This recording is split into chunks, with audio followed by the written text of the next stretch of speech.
Hi friends, welcome to Foodies channel. நம்ம இன்னைக்கு பண்ண போற ரெசிபி இடியாப்பம் தேங்காய் பால் எப்படி பண்ணலாம்னு பார்க்கலாம். இந்த மாதிரி பவுல் எடுத்துர்க்கேன் நான். இதிலே 2 கப் மாவு சேர்க்க போறேன். இந்த மாதிரி கப்புக்கு 2 கப் மாவு. இதில் தேவையான அளவுக்கு உப்பு போட்டுக்கலாம். கொஞ்சம் ஆயில் சேர்த்துக்கலாம்.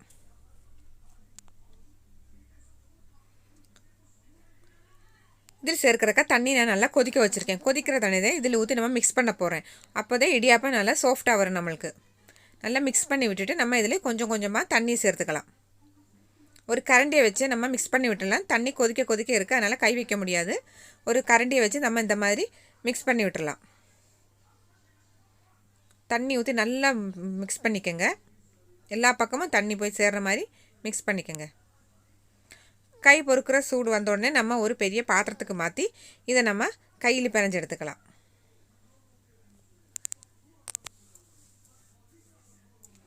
இப்போ ஒரு பாத்திரத்தை மாற்றியாச்சு. இதை நல்லா நம்ம பிணைஞ்சு எடுத்து வச்சுக்கலாம். இடியாப்ப மாவு நல்லா பிணைஞ்சாச்சு. இது மாதிரி நான் இடியாப்ப உலக்க எடுத்துருக்கேன். அதில் கொஞ்சோண்டு ஆயில் தடவிக்கிறேன். சைடுலாம் ஒட்டாமல் வரும் ஆயில் தடவினேன்னா. இந்த மாதிரி கொஞ்சம் கொஞ்சமாக எடுத்து நம்ம உலக்குக்குள்ளே சேர்த்துக்கலாம்.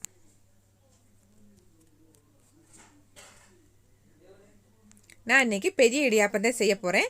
இட்லி சட்டி கூட எனக்கு இந்த மாதிரி இடியாப்பம் செய்கிறதுக்கான ஒரு தட்டு கொடுத்துட்டாங்க. அதில் இன்றைக்கி செய்ய போகிறேன். நான் சாதாரண இட்லி தட்டிலும் செய்கிறேன், அதையும் காட்டுறேன்.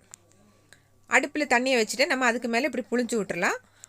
ஆயிலு சுடுதண்ணி எல்லாம் நம்ம ஊற்றுனதுனால ரொம்ப சாஃப்டாக பிழியறதுக்கு நல்லா மெதுவாக இருக்குது. நம்மளுக்கு ரொம்ப ப்ரெஸ் பண்ணி நம்ம பிழிய வேண்டியதில்லை.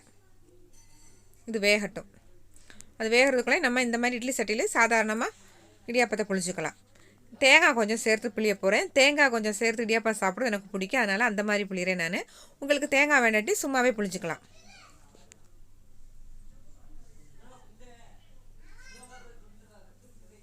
இவ்வளோ சாஃப்டாக மெதுவாக வருது பாருங்கள் புளிகிறதுக்கேவும். நம்ம ஃபஸ்ட்டு ஊற்றி வச்சு இடியாப்பம் வெந்துருச்சு. இதை நம்ம எடுத்துடலாம். ஒரு இலையில மாற்றிடலாம் நம்ம இதை.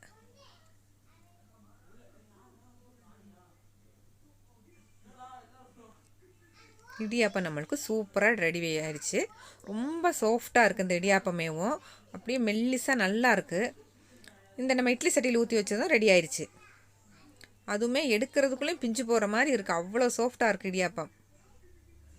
தேங்காய் பால் ஊற்றி சாப்பிட்டா அவ்வளோ பிரமாதமாக இருக்கும். இப்போ நம்ம தேங்காய் பால் எடுத்துக்கலாம். அதுக்காக கொஞ்சம் தேங்காய் மிக்சியில் போட்டு அரைச்சி எடுத்துடலாம். ஒரு வடிகட்டியில் அதை அரிச்சு எடுத்து வச்சுக்கலாம். நம்ம இதுக்கு தேவையான அளவுக்கு ஜீனி சேர்த்துக்கலாம். நான் இன்றைக்கி இதில் 3 ஸ்பூன் ஜீனி சேர்க்குறேன். கொஞ்சம் இனிப்பு தூக்கலாக இருக்கட்டும்னு. ஒரு 4 ஏலக்காய் தட்டி போட்டிருக்கேன் அதில் ஒரு ஃப்ளேவருக்காக. இப்போது இடியாப்பமும் தேங்காய் பாலும் ரெடி ஆயிடுச்சு. இடியாப்பமும் தேங்காய் பாலும் வீட்டில் நீங்கள் செஞ்சு பார்த்துட்டு எப்படி இருக்குன்னு எனக்கு சொல்லுங்கள். இன்னொரு வீடியோவோட நம்ம நாளைக்கு பார்க்கலாம்.